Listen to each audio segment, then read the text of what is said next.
We're back for part 2, how to disassemble a Smith Wesson K frame. As always, first step, make sure that it's empty. It is. So we're going to begin by removing the stocks. A lot of people call these grips. Smith & Wesson calls it stocks.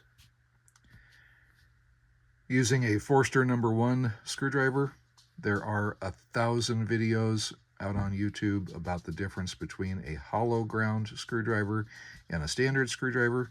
Go watch those.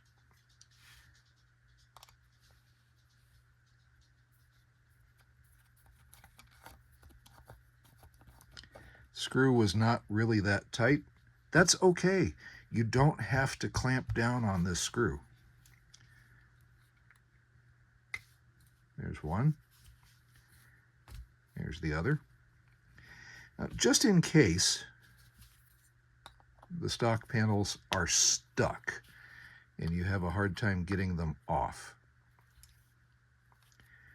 do not put a screwdriver in here and pry on it. That makes people cry. Turn the screw loose and just push on the screw. See that panel pop open there? All I'm doing is pushing on the screw, and it will push the opposite side off. Then, if this side is stuck, you can get in there with a pencil and pop it off. So we're going to put our stocks aside. Sometimes you'll find a serial number in here. This gun's too new for that. Now I'm getting a little box here. You'll see why in a second. This is just an ammo tray. It's one that I pulled out of the garbage can at the range. We're going to put it right up here. There's a reason for that. You'll see it in a minute. Now we'll continue our inspection. This is the first place that rust will start. Actually, it looks pretty good. You can tell that the stocks have been in place for a long time. We've got some mung built up there. If a Smith & Wesson has been returned to the factory, sometimes there'll be a date right here. It tells you when that happened. I don't see a date, so that's a good thing. Got a little bit of discoloration here. That might be some rust starting. It might just be the bluing turning purple. But overall, this looks pretty good. Yep, we're still empty. So coming back to my Forster No. 1, we're going to take out these 3 screws. Now, if you're worried about the finish, you can take a piece of masking tape and a hole punch a hole in the masking tape, put it over the side of the gun, and work through that hole. This one belongs to me, so I'll just do it without that. Notice that I am guiding the screwdriver into the slot. Let me zoom this in just a little bit so you can see that better. We're guiding it in. Wow, my fingers got really big there for a second. Sorry about that. All right, this is not coming loose easily. So we're going to move the camera to get it out of the way. Come on, stay in position. Pardon me while I tighten the loose screw. There we go. Okay. So again, guiding the screwdriver in. If they don't come out easily, and I'm still using my thumb, I know my hands are in the way. I'm sorry, I have to do that to do this. You want to come in straight onto the screw, push down, and there it goes. You gently rock the screwdriver back and forth. You don't just give it a little back and forth motion. And no, I didn't anticipate having my fingers in the way. I apologize. Kind of have to. So here is, come on.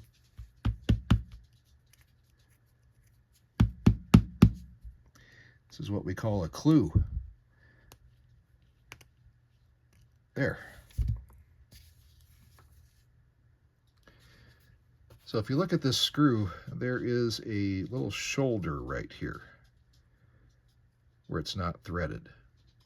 That's what bears against the yoke, and it might be part of what's making this thing hard to open. So this screw goes in here. Now we're going to take out the other one, same way. We guide the screwdriver in, come in from the top. Great view of my thumb, sorry about that. These screws are tight.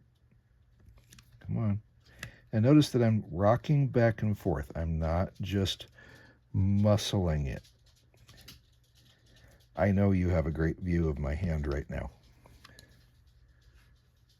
Okay, so that one is tight enough that it actually tore the tip off of my screwdriver. That's fun.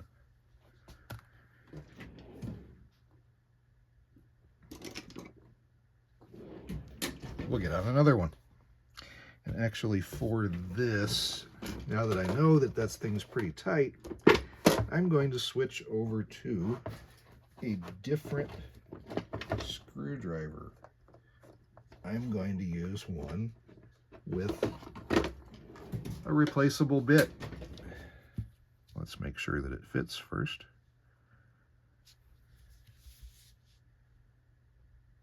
And it does. Great view of my hand again. I know. I'm sorry. But there isn't a good way to do this without, and there it goes. You hear it pop. And again, it's not muscling the screw. It is a rocking back and forth motion.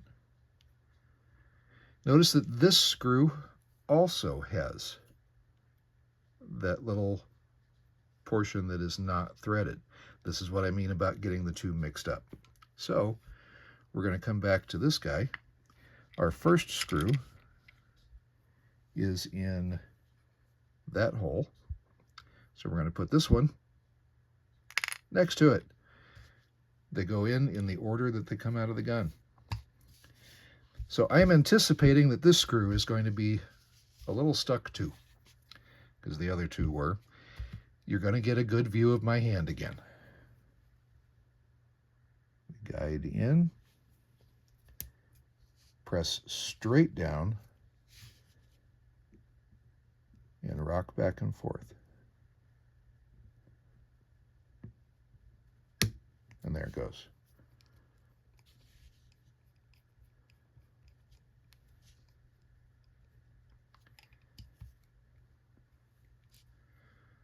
So now all three of our screws are out. Notice that the one that goes here is flat on top. That's important because the stock panel sits there. If a domed screw gets put here, it will hold the stock off of the side of the gun. So we come here, put our other screw in. Now we have our three screws in three different spots, and they are in order.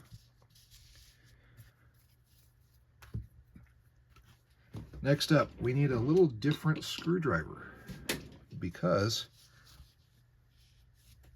this screw, the strain screw, is a different size.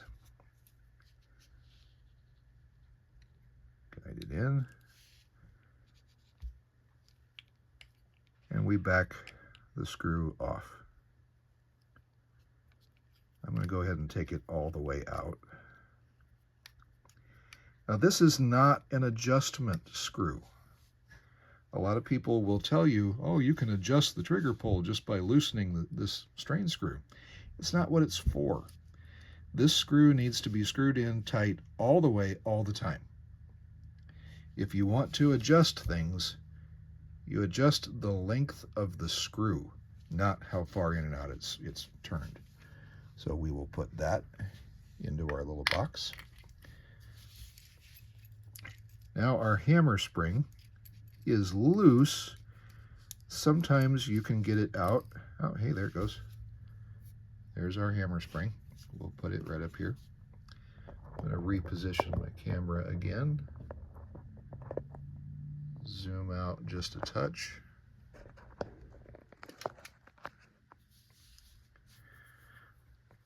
Now it's time to take the side plate off. Still empty. Time to take the side plate off.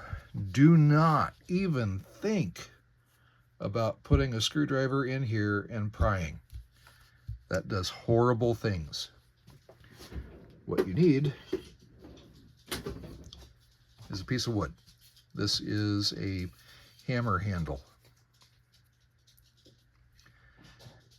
Rest your thumb on the side plate. See how it's coming up?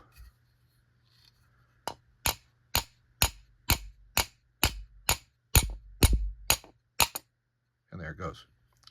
Your thumb resting on the side is just so it doesn't dance around. We're done with this now.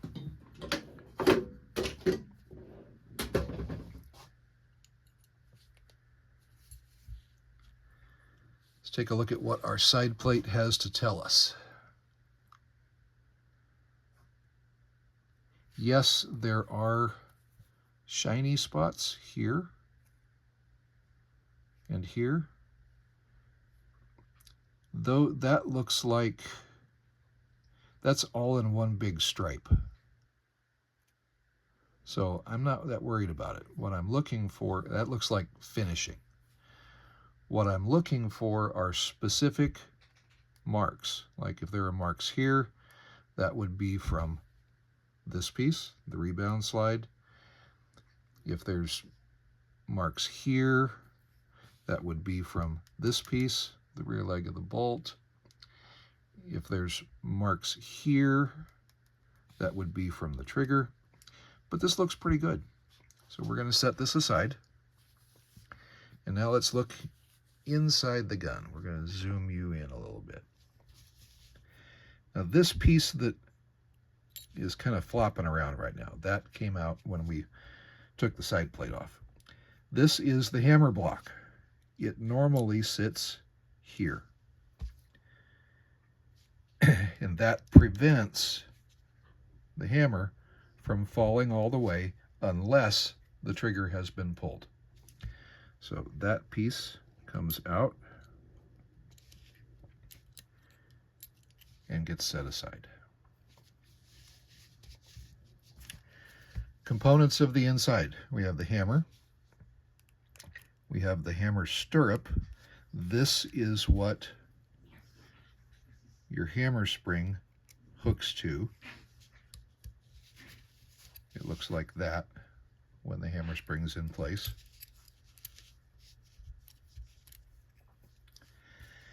Behind the hammer we have the bolt.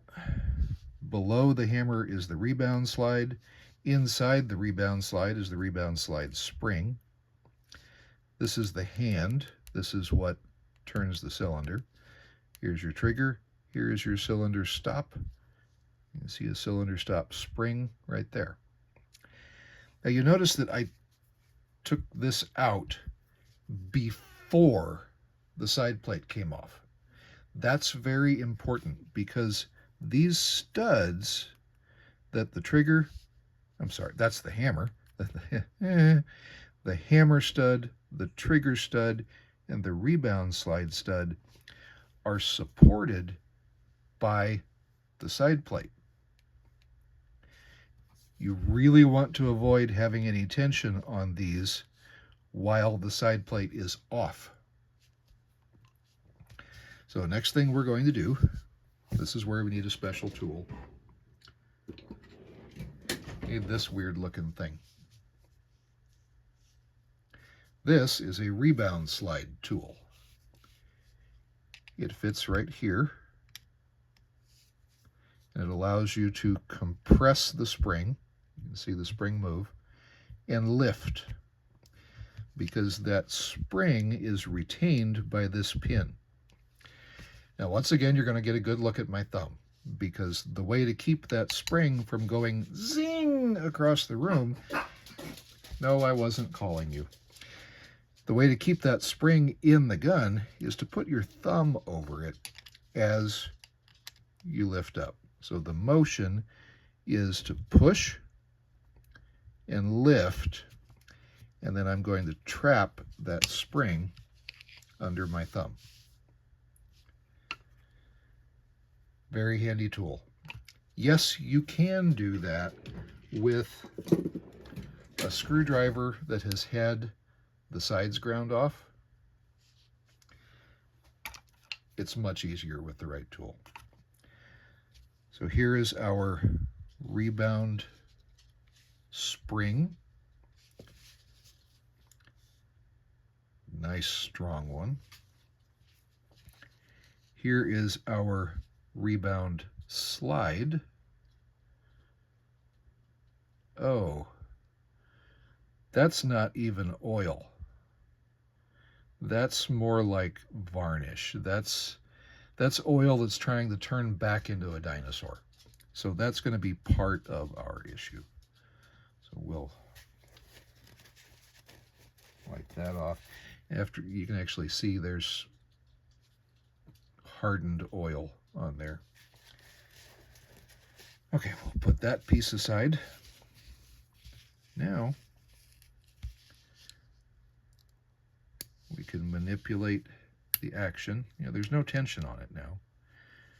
Manipulate the action until these surfaces are clear of each other, and the hammer will just lift out. Once again, we have our congealed, nasty looking oil that is really trying its best to become a dinosaur again. The good news is I don't see big scratches. I see a little bit here. Not really on this side. If you see big scratches here, that means that the hammer is rubbing on something. In this case, we look pretty good. So we'll put our hammer aside.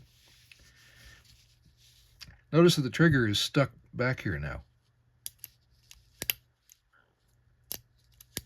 There's nothing to push it forward.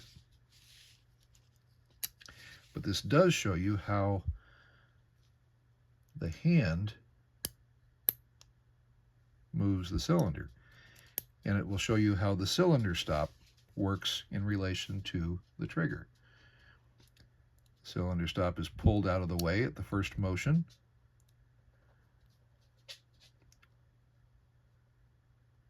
It pops back up. The hand turns the cylinder.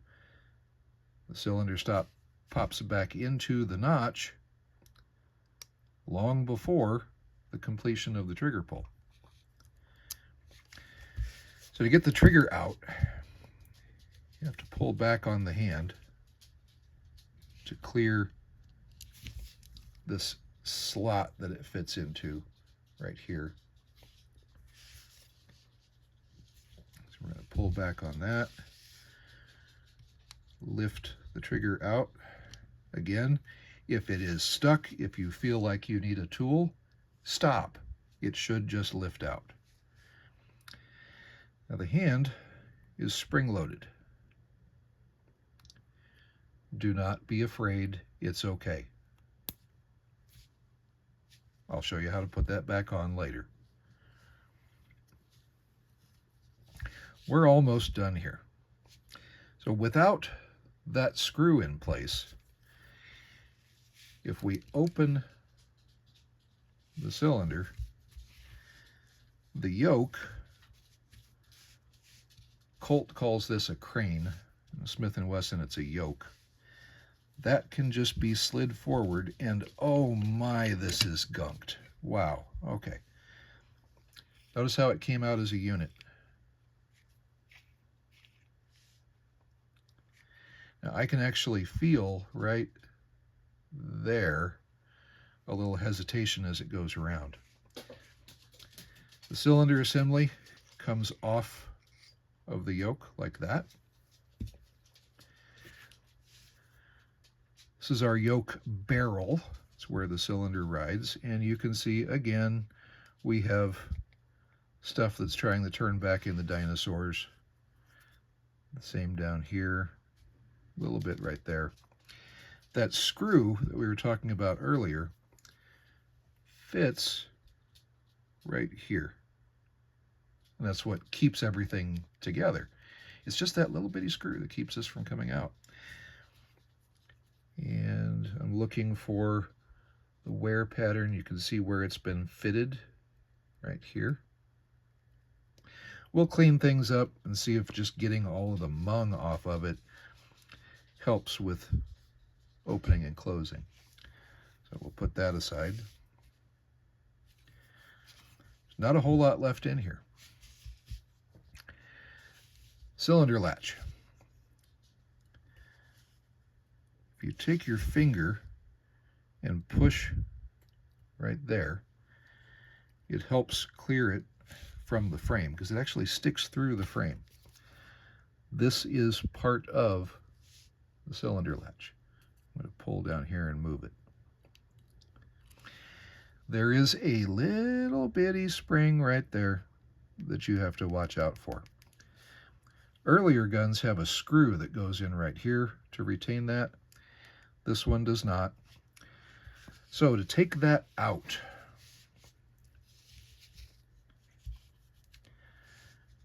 push in from the top and take your little screwdriver and just kind of work it underneath. You see things moving there? I'm not really prying on it, I'm just moving it. Okay, so now it is moved enough that I don't need to have my finger there anymore. But if I go farther, that little spring is going to go whee, and it will disappear into wherever it is that all the AR-15 detent pins go. So you're going to get another picture of my finger. Put your finger over it. Put your screwdriver in. And we're not prying. I'm just using 2 fingers here and just kind of working the screwdriver back and forth very gently. Lift a little bit. And now it's come out.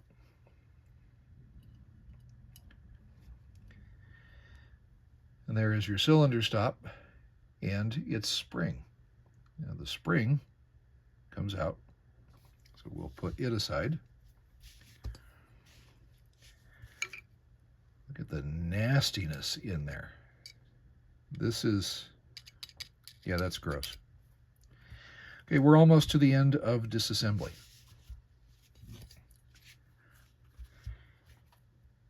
This looks like a screw, but it's actually a nut. You're going to get another picture of my hand. Guide our screwdriver in. This is the same one that I used on the strain screw. Guide our screwdriver in. Make sure it's actually in the slot, that it fits into the slot.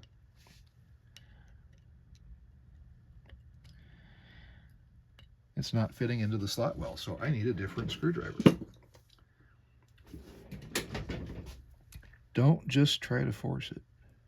Hey, that one fits much better. So now once again, I'm going to push down and rock back and forth as I do this. Let me zoom you out just a little bit.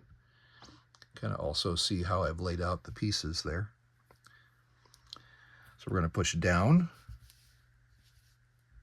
and rock back and forth. You can hear it pop as it comes loose.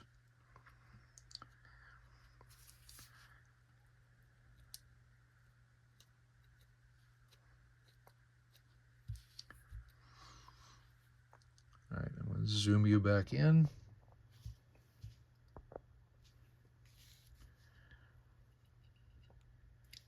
The thumb piece just lifts off.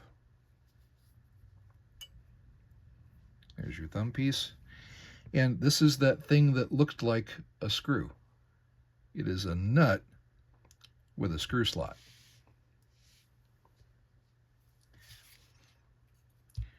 Now we can actually get in here and clean this nastiness away. And you can also see we've got more dried oil on the inside there. This is the last piece we're going to take out. This is the bolt. It does multiple things. Notice I can't put the hammer in. The bolt forms a hammer block so that when it is forward, when you have the cylinder open, it interferes and you can't cock the hammer. So what I'm doing there is moving it with my finger. You can see how it moves. So this piece, the rear leg, forms a hammer block. This front piece, remember we talked about the center pin? Well, that's what moves it. So we'll pull the bolt back, take our hammer back out.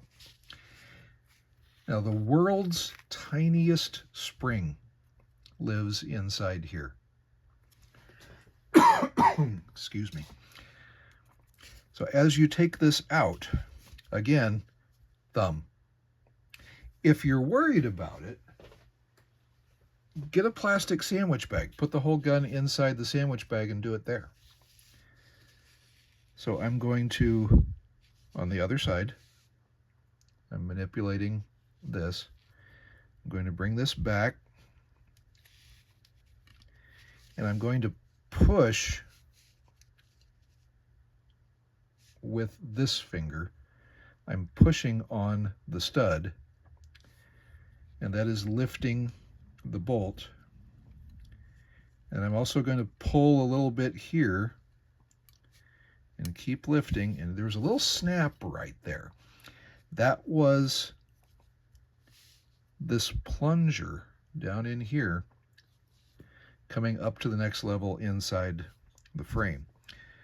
So now we reach in, keep your finger there, and gently pull it out. And here is a plunger. Take it out. And there is the itty bitty spring. If this goes zing in your garage, just buy a new one. They're cheap.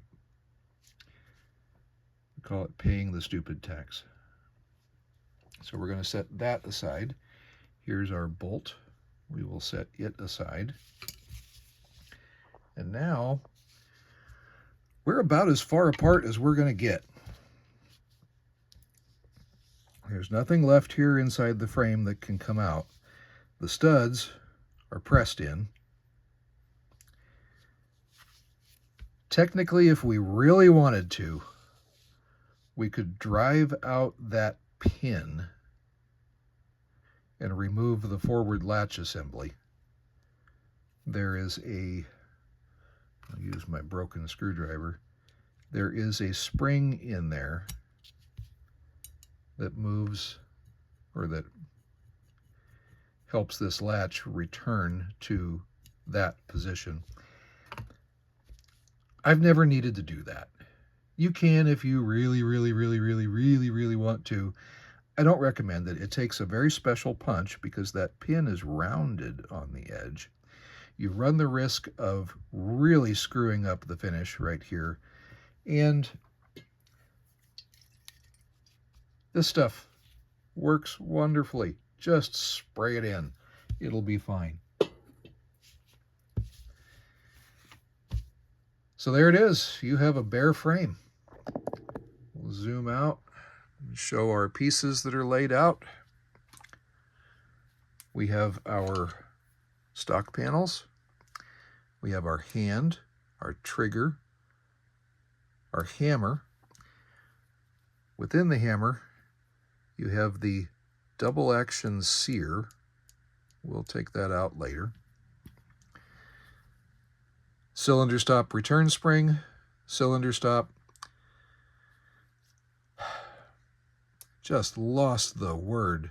Rebound slide spring, rebound slide, hammer spring, trigger block, thumb piece nut, block, bolt, not block, bolt, bolt plunger spring, yoke, cylinder assembly, side plate.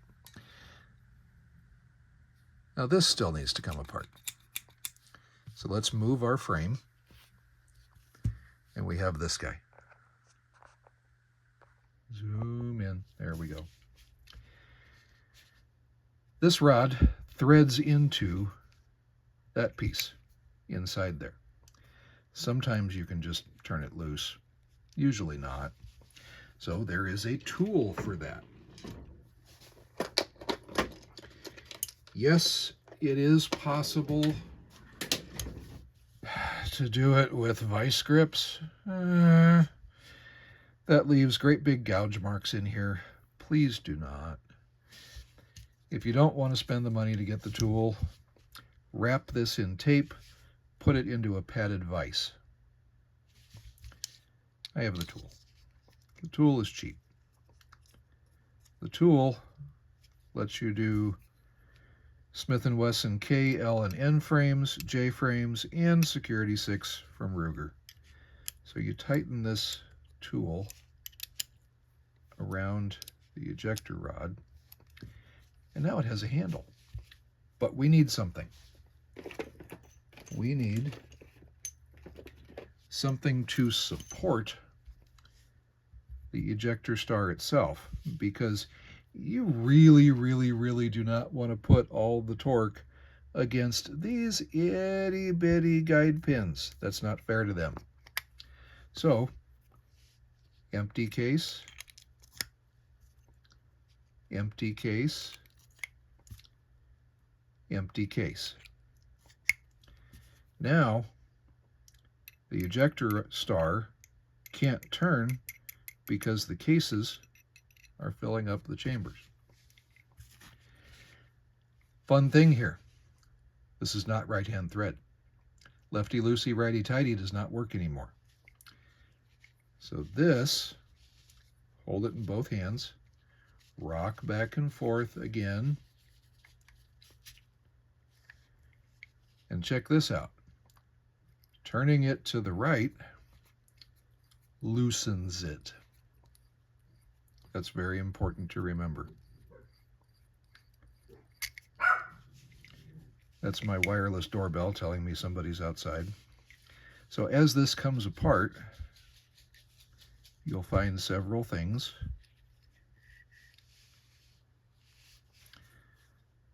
We have a big spring that sits on this collar.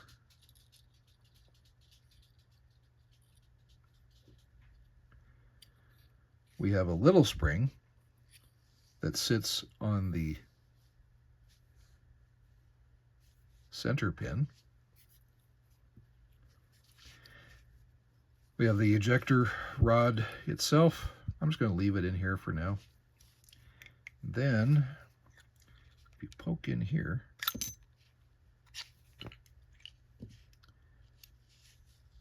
there's the star. Take the opportunity while you have it out to clean this side of it. It's hard to reach that side without taking it apart. And here is our cylinder. So now we are as far apart as we're going to get.